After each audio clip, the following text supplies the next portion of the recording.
म्हणजे आज कोर्टाने वेगळी भूमिका घेतली. कोर्टाने सांगितलं की शपथ द्यावीच लागेल, हा तुमचा अधिकार नाही. पण गव्हर्नर शपथ द्यायचा नाही ही भूमिका स्वतःच्या मताने घेऊ शकत नाही. त्याला दिल्लीवरनं कोणतरी सांगितलं की असं असं तुम्ही करा. आणि म्हणून घटनेनं असलेले राज्यांचे अधिकारसुद्धा पायदळीच असतात. याचं ते तामिळनाडूचं उदाहरण आहे. आणि आज केजरीवाल झालं, उद्या बाकीच्या ठिकाणी सुद्धा होईल. झारखंड झालं, केजरीवाल झालं, ठिकठिकाणी या प्रकारचं दहशतीचं वातावरण निर्माण करणं आणि सत्ता आपल्या हातात ठेवणं हे त्याचं सूत्र आहे.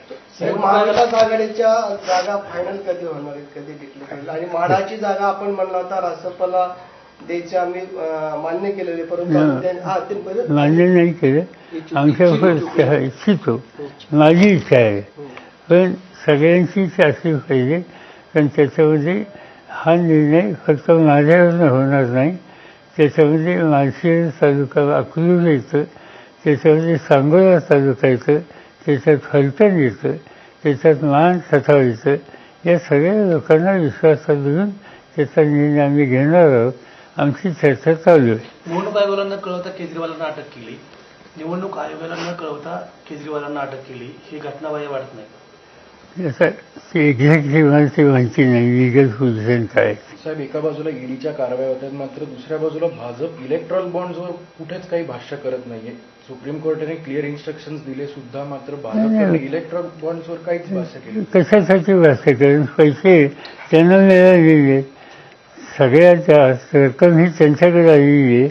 आणि या इलेक्ट्रॉल बॉन्डचा आधार घेऊन त्यांनी जे काही जमा करायचे ते जमा केलेले, त्याची चर्चा होणं त्यांच्या हिताचं नाही म्हणून गप्प बसलेली.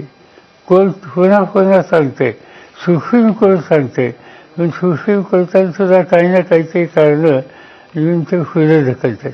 आपल्याला 50-55 वर्षाचा अनुभव आहे. 2014ला राज ठाकरे स्वतंत्र लढले, 2019ला महाविकास आघाडी बरोबर आली आणि आता भाजप बरोबर जायचा ते निर्णय घेताना आपण बघतोय.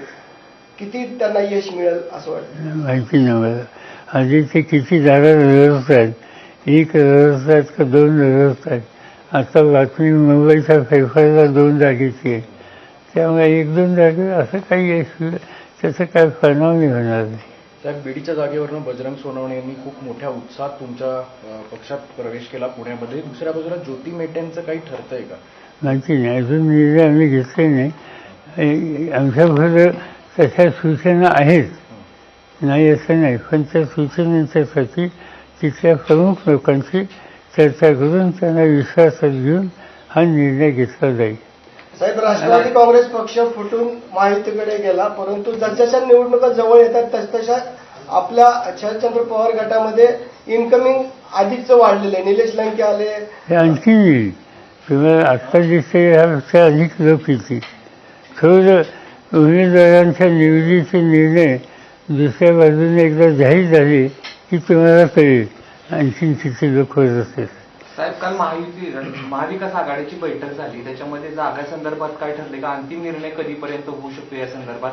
काँग्रेस जागा मागते याची, सांगलीची, त्यावरती काल उद्धव ठाकरेंनी त्यांचा उमेदवार जाहीर केलाय. ते नेमकं काय झालं कालच्या बैठकीत? कालची बैठक अर्धी झाली. मला इथे यायचं होतं त्यामुळे मी निघून आलो आणि त्याच्यानंतर ती बैठक काल दुपारी 5 वाजल्याच्या नंतर पुन्हा सुरू होणार होती.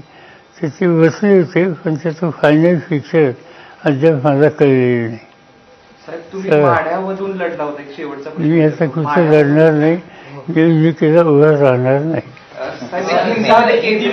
आता राहून द्यावी थोडी, आणि आम्ही जाण्यात क्या करना है. एक बात ऐसी है कि आज कि मोदी गवर्नमेंट जो है वो डेमोक्रेटिक राइट हर आदमी का जो है इसके ऊपर आघात कर रहे. इसकी शुरुआत खाली दिल्ली से नहीं थी. झारखंड के मुख्यमंत्री सोरेन, इनके ऊपर ऐसे ही कोई एलिगेशन किए गए और उनको अरेस्ट किया.